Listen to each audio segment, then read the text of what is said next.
આ મારી દીકરી આવે છે વેકેશન કરવાની. જો અત્યારે પહોંચવા આવી, ફટાફટ ઊભા થાવ, ગાડી કાઢો, હાલો. અને એટલું યાદ રાખજો, હેરાન ન થાવી જોવે. અને જ્યાં સુધી અહીં રોકાય ને ત્યાં સુધી રોજ કેરીનો રસ લાવવાનો છે. અને કેરીના રસની હારે રોજ રસગુલ્લા, ગુલાબજાંબુ ગમે એક તો લાવવાનું જ છે. મારી છોકરી હેરાન ન થાવી જોવે, એને તકલીફ ન પડવી જોવે. હાલો, કોન્ટ્રાક્ટર ભાઈ બોલો છો? હા, જો આ રોડ હરખા કરાવી નાખજો. મારી છોકરી આવે છે, એને તકલીફ ન પડવી જોવે.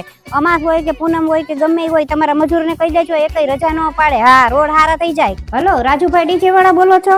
હા, જો મારી છોકરી આવવાની છે એટલે ડીજે ચાલુ જ રહેવું જોઈએ. અહીંયા ટાઈમસર આવી જાજો. જ્યાં સુધી હું નાનો પાડું ને ત્યાં સુધી ડીજે ચાલુ રાખજો. હા, જો બહુ બેટા, મારી દીકરી આવવાની છે, એને તકલીફ ન પડવી જોવે.